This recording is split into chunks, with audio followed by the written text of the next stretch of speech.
গঙ্গা ভারতের একটি পবিত্রতম নদী। হিন্দু ধর্মে এই নদীকে মাতৃজ্ঞানে পূজা করা হয়। গঙ্গার ঐতিহাসিক গুরুত্ব অপরিসীম।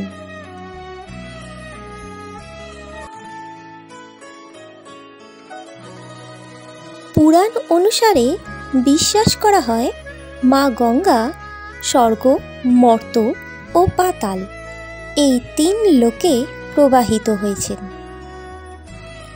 জানেন কি মা গঙ্গার জন্ম কোথা থেকে? কী কারণে মহাদেব তাঁর জটাতে মা গঙ্গাকে আবদ্ধ করেছিলেন? কেন মা গঙ্গার অপর নাম জাহ্নবী? কেন মা গঙ্গা তাঁর 7টি সন্তানকে জলে বিসর্জন দিয়েছিলেন? কী কারণে আজও মৃত ব্যক্তির আত্মার শান্তি কামনার জন্য গঙ্গার জলে অস্থি বিসর্জন দেওয়া হয়? গঙ্গা নদীর পূর্বে কোন নদী ছিল ভারতের হিন্দু ধর্মে পবিত্র নদী?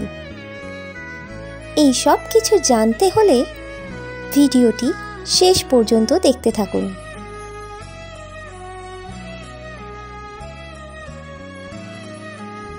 পরিবারের নতুন আসা বন্ধুদের জন্য বলছি, যদি এখনও আমার চ্যানেলটি সাবস্ক্রাইব না করে থাকেন তাহলে অবশ্যই সাবস্ক্রাইব করে দিন, যাতে আগামী দিনে এই রকম নতুন নতুন অনেক ভিডিও সবার আগে পৌঁছে যেতে পারে আপনার কাছে।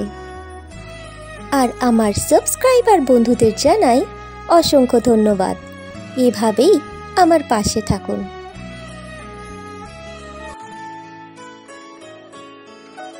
আসুন জেনে নিই মা গঙ্গাকে নতুনভাবে।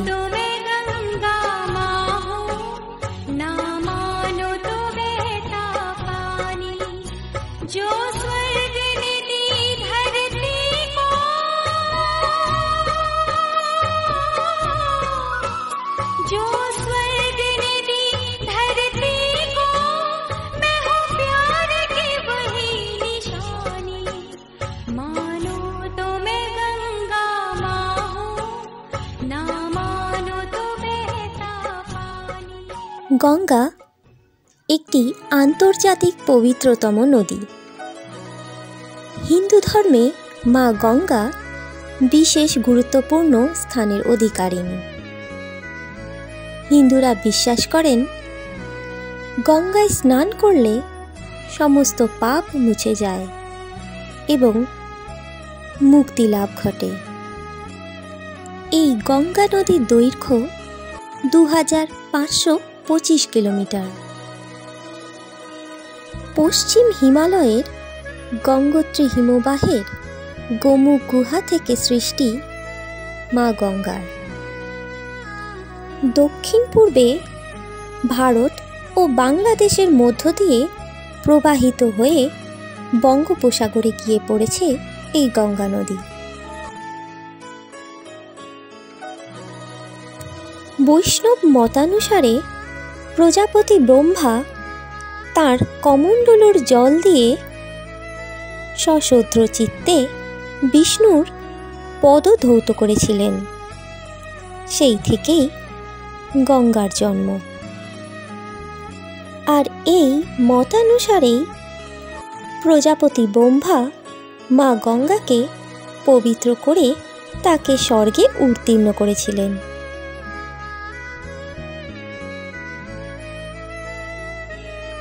হিন্দু ধর্মের মহাকাব্য মহাভারত অনুসারে রাজা সগর অশ্বমেধ যজ্ঞ করবেন বলে স্থির করেন।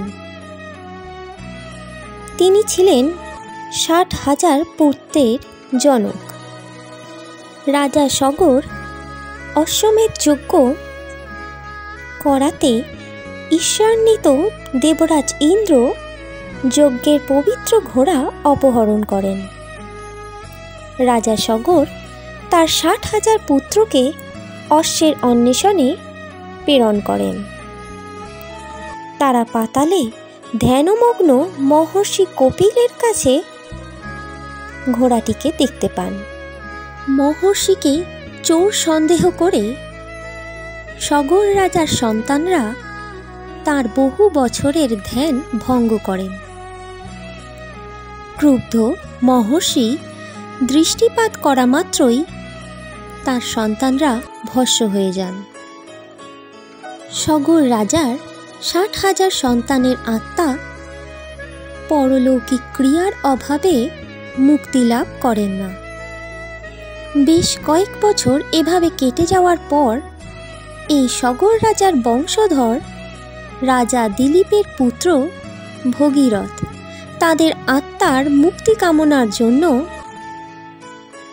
প্রজাপতি ব্রহ্মার তপস্যা শুরু করেন।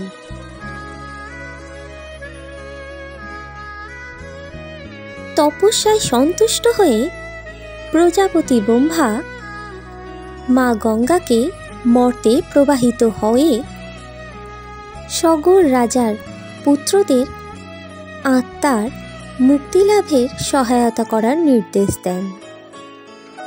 মা গঙ্গা এই নির্দেশকে অসম্মানজনক বলে মনে করেন।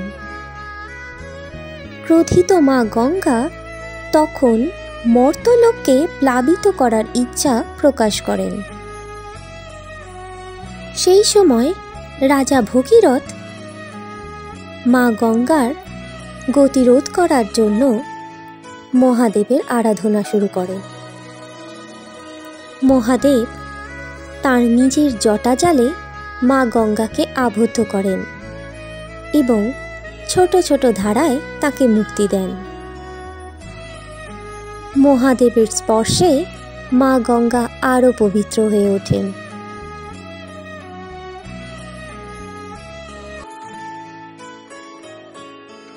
স্বর্গনদী গঙ্গা পাতালে প্রবাহিত হওয়ার আগে মর্তলোকের সাধারণ জীবের আত্মার মুক্তির জন্য একটি পৃথক ধারা রেখে যান। আর এভাবেই স্বর্গ, মর্ত ও পাতাল এই 3 লোকে প্রবাহিত হয়ে মা গঙ্গা ত্রিপথগা নামে পরিচিতা হন।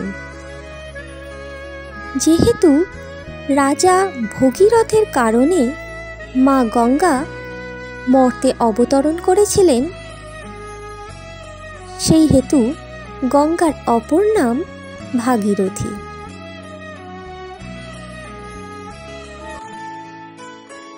মা গঙ্গার অপর নাম জাহ্নবী। কিন্তু কেন? কথিত আছে রাজা ভগীরথকে অনুসরণ করার সময় মা গঙ্গা ঋষি জন্যুর আশ্রম প্লাবিত করেছিলেন। ঋষি ক্রোধিত হয়ে গঙ্গার সমস্ত জল পান করে ফেলেন। তখন দেবগণ মা গঙ্গার মুক্তির জন্য ঋষি জন্যুর কাছে প্রার্থনা করেন। ঋষি তার জঙ্ঘা চিরে মা গঙ্গাকে মুক্তি দিয়েছিলেন। আর ঠিক এই কারণেই মা গঙ্গার অপর নাম জাহ্নবী।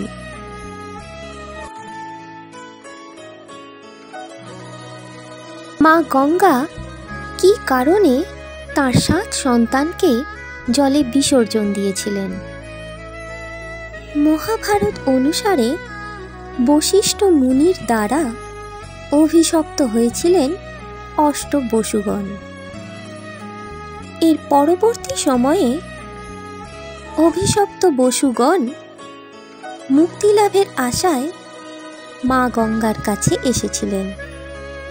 তাদের প্রার্থনা এই ছিল যে তারা মা গঙ্গার সন্তান হয়ে জন্ম নেবেন এবং তারপর যেন মা গঙ্গা নিজের হাতেই তাদের বিসর্জন দেন।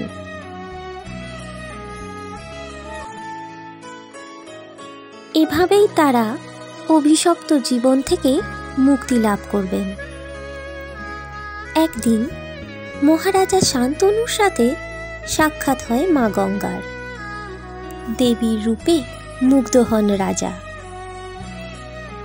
মহারাজা শান্তনুর সাথে মা গঙ্গার বিবাহ সম্পন্ন হয়। তবে মা গঙ্গা প্রস্তাব দিয়েছিলেন তিনি তার সন্তানদের নিয়ে যা খুশি করবেন, তাতে মহারাজা শান্তনু কোনো প্রশ্ন করতে পারবেন না এবং বাধাও দিতে পারবেন না। যদি এর অন্যথা হয় তবে চিরদিনের জন্য মা গঙ্গা চলে যাবেন।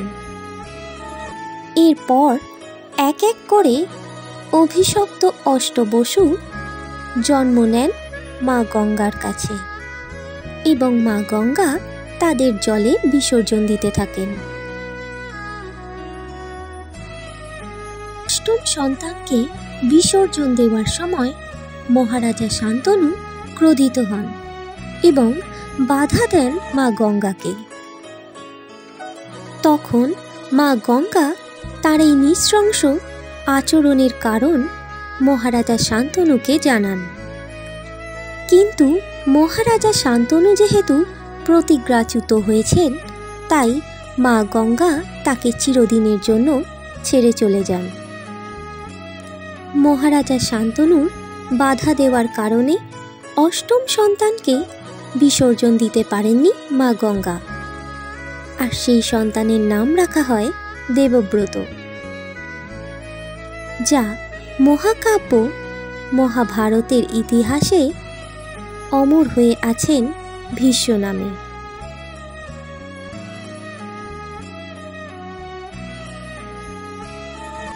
আদি বৈদিক যুগে গঙ্গা নয়, সিন্ধু ও সরস্বতী নদী ছিল পবিত্রতম নদী। সিন্ধু সভ্যতার অন্তিম সময়ে হরপ্পাবাসীরা সিন্ধু উপত্যকা ছেড়ে গঙ্গা নদীর উপত্যকায় বসতি স্থাপন করেন, আর এর পরবর্তী সময়ে মৌর্য ও মুঘল সাম্রাজ্যের প্রাণকেন্দ্র ছিল গাঙ্গেয় সমভূমি। এই গঙ্গা নদীর তীরেই গড়ে উঠেছে বিভিন্ন পবিত্রতম স্থান: হরিদ্বার, এলাহাবাদ, বারাণসী, নবদ্বীপ ও গঙ্গাসাগর।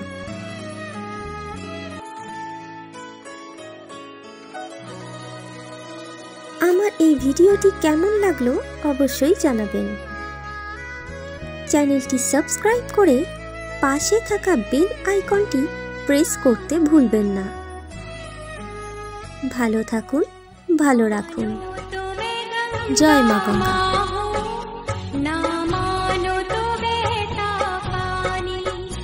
जो स्वर्ग